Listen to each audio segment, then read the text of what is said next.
और माँ गायत्री के चरण में कोटि कोटि नमन। आप सभी को प्रणाम। क्या आप जानते हैं कि सभी मास में सर्वश्रेष्ठ होता है कार्तिक मास। गायत्री मंत्र का जाप करने से बढ़ जाता है सौभाग्य। आइए जानते हैं कैसे। लेकिन उससे पहले थॉट ऑफ द डे। गुरुदेव ने कहा है, जिस व्यक्ति में अपने क्रोध को रोकने की जितनी अधिक क्षमता होती है उसका मन उतना ही शांत रहता है और उसकी मन की शक्ति उतनी ही अधिक होती है। इसलिए अपने क्रोध पर नियंत्रण रखिए और अपने मन की शक्ति को बढ़ाइए।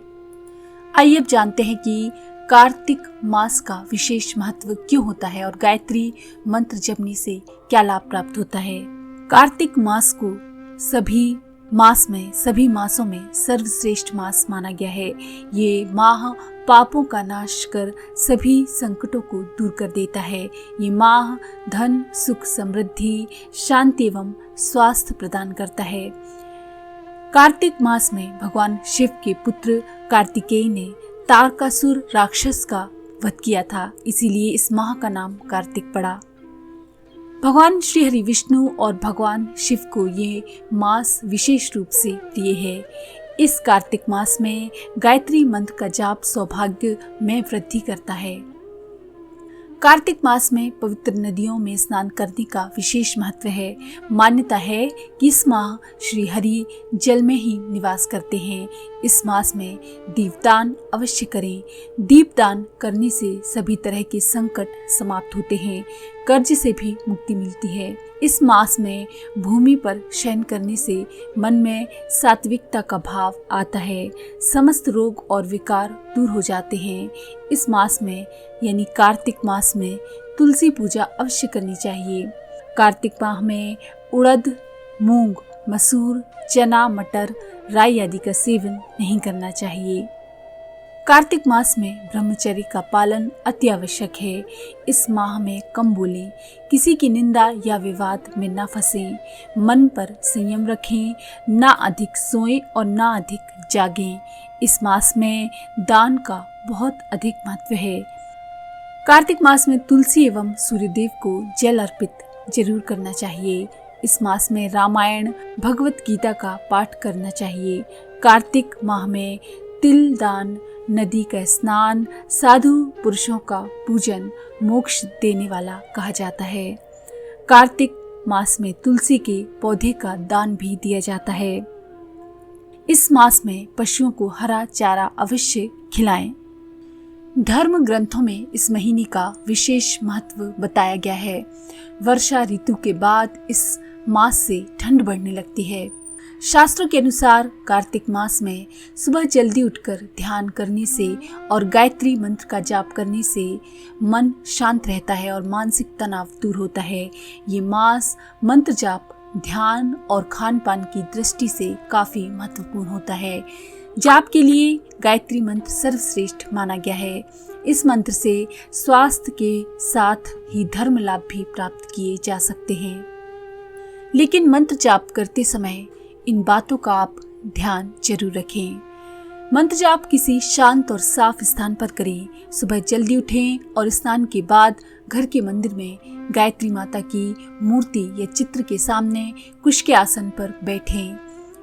माता का पूजन करें और गायत्री मंत्र का जाप कम से कम 108 बार जरूर करें।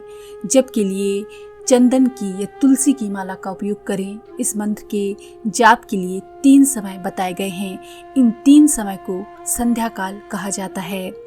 मंत्र जप का पहला समय होता है ब्रह्म मुहूर्त का। ब्रह्म मुहूर्त से लेकर सुबह का।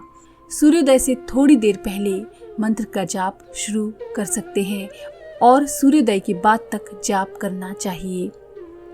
दूसरा समय है दोपहर का और दोपहर में करीब 12 बजे के आसपास का जो संध्या का समय होता है उस समय आप जाप कर सकते हैं। तीसरा समय है शाम का। शाम को सूर्यास्त के कुछ देर पहले का समय गायत्री मंत्र जाप के लिए सबसे उपयुक्त होता है। सूर्यास्त होने से कुछ देर पहले मंत्र का जाप शुरू करके सूर्यास्त होने के 1 घंटे बाद तक के गायत्री मंत्र का जाप किया जा सकता है।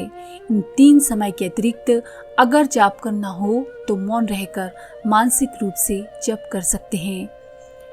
वैसे तो मंत्र जाप कभी भी कर सकते हैं, लेकिन यदि आप बिस्तर पर बैठे हुए हैं, लेटे हुए हैं, या फिर यदि आपने स्नान नहीं किया है, अशुद्धि की हालत में हैं, तब आप मानसिक जाप ही करें। मंत्र जाप अधिक तेज आवाज में नहीं करना चाहिए। मंत्र जाप ऐसे करें कि पास बैठा व्यक्ति सुन न सके, जिह्वा और होंठ हिलते रहें। इस तरह से आप जाप करें। गायत्री मंत्र के जाप करने से सकारात्मकता बढ़ती है, नकारात्मकता के विचार दूर होते हैं और तनाव खत्म होता है। मन शांत रहता है, जिससे कोई भी काम पूरी एकाग्रता से हम कर पाते हैं। इस मंत्र के जाप से उत्साह और सकारात्मकता मिलती है, नकारात्मक विचार दूर होते हैं, धर्म कर्म में रुचि जगती है, क्रोध शांत होता है, ज्ञान की वृद्धि होती है। रोज मंत्र जाप करने वाले व्यक्ति का स्वभाव शांत और आकर्षक होने लगता है। गायत्री साधकों की मनोभूमि साफ हो जाती है। हमारे मन में विचार उठते हैं कि गायत्री मंत्र का जाप करने से हमको क्या लाभ प्राप्त होते हैं। गायत्री साधकों की मनोभूमि साफ हो जाती है, उसमें अनेक गुप्त बातों के रहस्य अपने आप स्पष्ट होने लगते हैं। इसी तथ्य को गायत्री दर्शन या वातावरण भी कह सकते हैं। एक प्रकार से हर एक साधक माता के समीप पहुंच सकता है और उससे अपनी आत्मिक स्थिति के अनुरूप स्पष्ट या अस्पष्ट उत्तर प्राप्त कर सकता है। इसका तरीका हम आने वाली अगली वीडियो में आपको बताएंगे, जिसमें कि माँ गायत्री के सामने अपने प्रश्नों को रखकर उसका उत्तर कैसे पाएं, कैसे वो ध्यान करें जिसमें हम माँ गायत्री से वार्तालाप कर सके। इसके बारे में विस्तृत रूप से पूरे ध्यान की विधि मैं आपको अगले वीडियो में बताऊंगी। तो माँ गायत्री से वार्तालाप कैसे करें, कैसे माँ गायत्री से अपने सवालों के जवाब पूछें और उत्तर पाएं, इसको हम अगले वीडियो में देखेंगे और सुनेंगे। तो अगर आपको ये जानकारी पसंद आई तो प्लीज लाइक करें, शेयर करें, सब्सक्राइब करें, बेल के आइकन पर क्लिक करके ऑल पर क्लिक करना ना भूलें। धन्यवाद।